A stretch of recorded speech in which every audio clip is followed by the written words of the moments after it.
if you've fallen victim to any type of scam or fraud, it can be so devastating on different levels or different layers of emotion that can come up around this.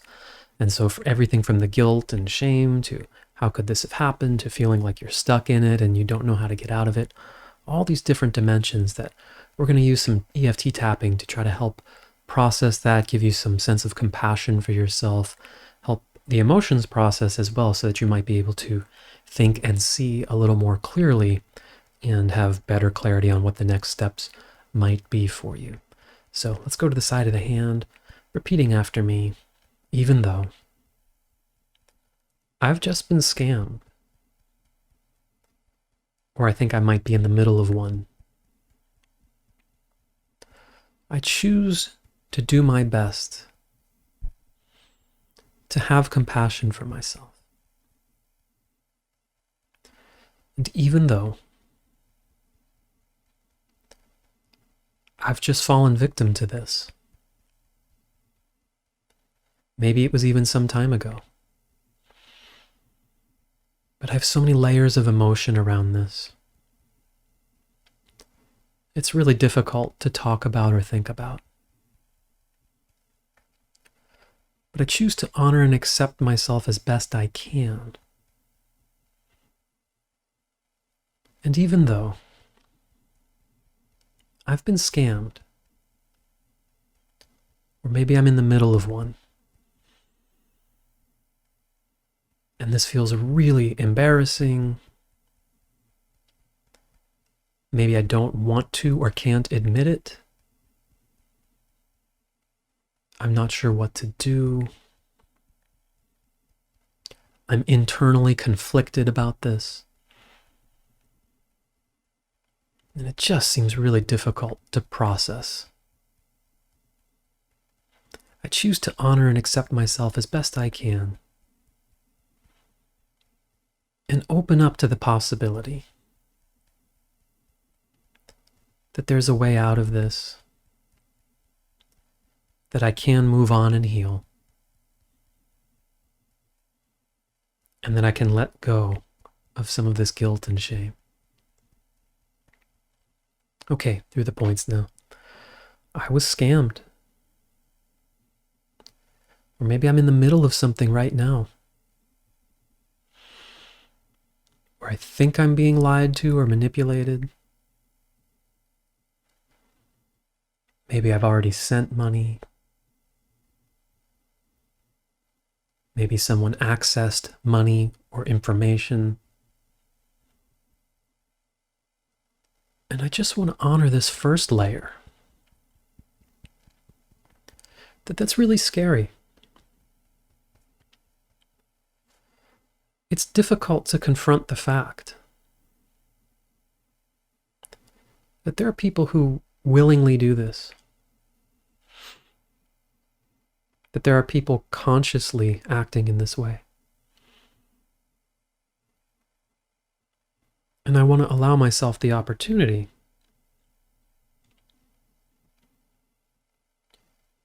to just be with that recognition.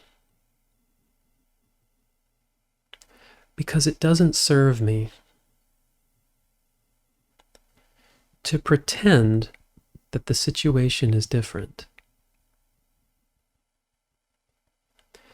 It doesn't mean I'm bad or wrong. But people do some pretty bad things. And any guilt or shame I'm feeling, like this was my fault, I should have known better.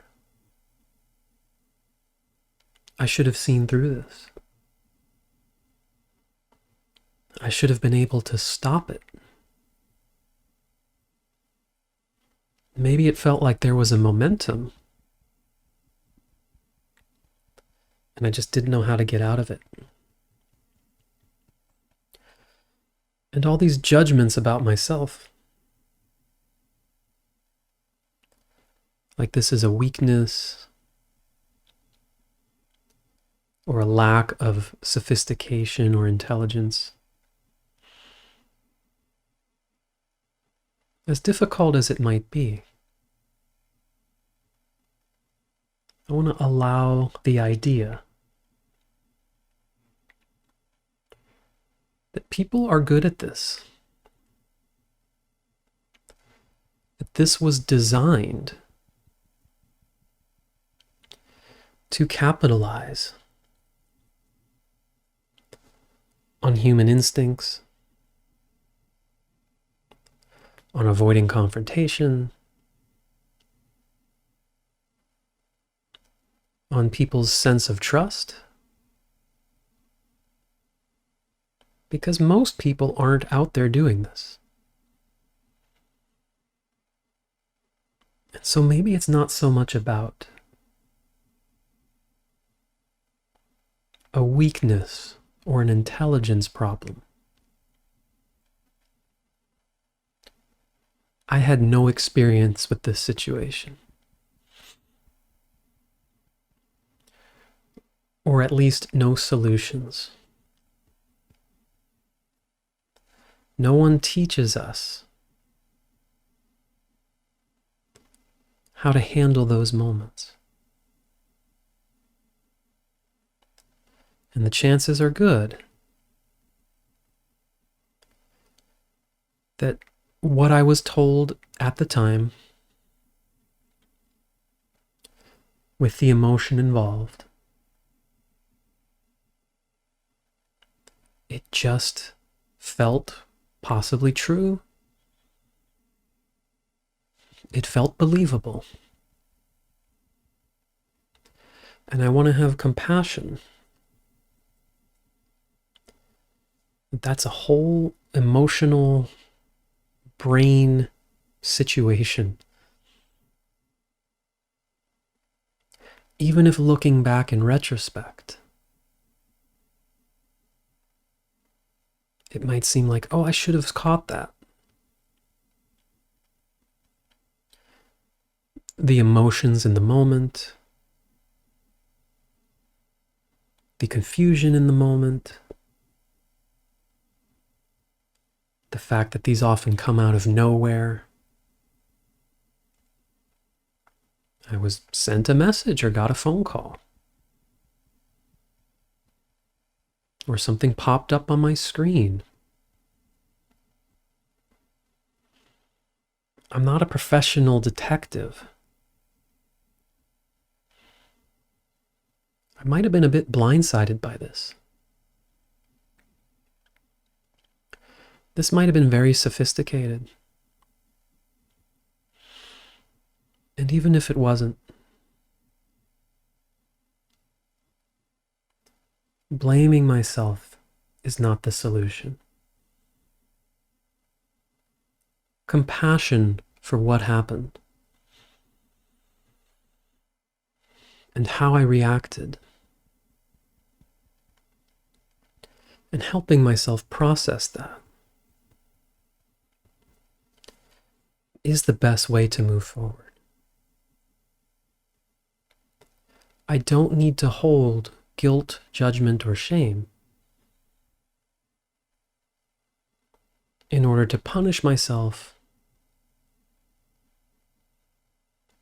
or to prevent this from happening again.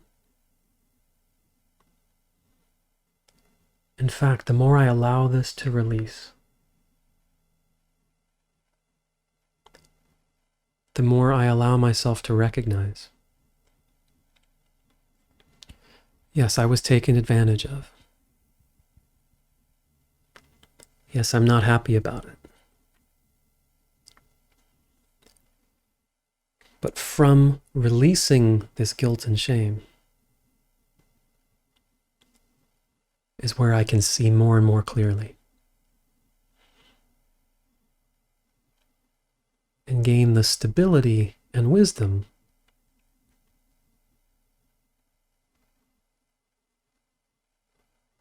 to see through this or ask different questions next time.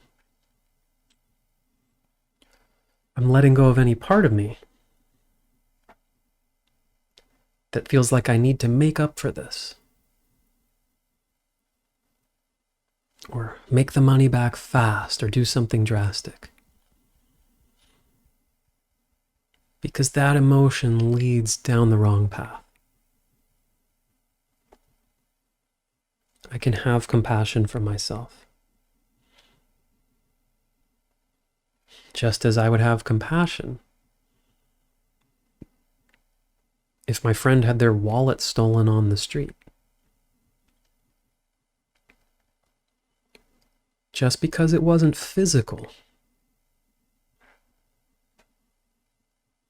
doesn't mean I wasn't the victim of someone who knew what they were doing and who took advantage of a situation. That's not my fault. It does not define me. I am allowed to learn and grow and move forward. I am allowed to be a stronger, happier person than before. If this happened to someone I love, I wouldn't want them to punish themselves forever. I would want them to move on and be happy. And if there are any steps I need to do, not only to grant myself that compassion, but anything practical I need to do, the more clear emotionally I am, the better place I will be in to take the right steps, to get the right support. And if I need to get help because of something that happened, letting go of any sense of guilt or shame about that. We all need help sometimes. We all make mistakes sometimes. But this wasn't just some mistake. This was someone perpetrating something. And I'm allowing myself to let go and have as much compassion as is available to me right now. And I can repeat as needed and get the help I need. Okay, take a breath. I hope that helps. I hope that supports you in moving past this, and as well as taking any steps that might be necessary. Yeah, I know it's difficult. I know that was a little long because there's a lot of dimensions to this and a lot more that even could come up. So if this was relevant to you and you feel like something else is coming up around this that you would want some tapping or support on, just let me know in the comments and we'll do some more. All right, hope it helps. Have a good rest of your day. Take care.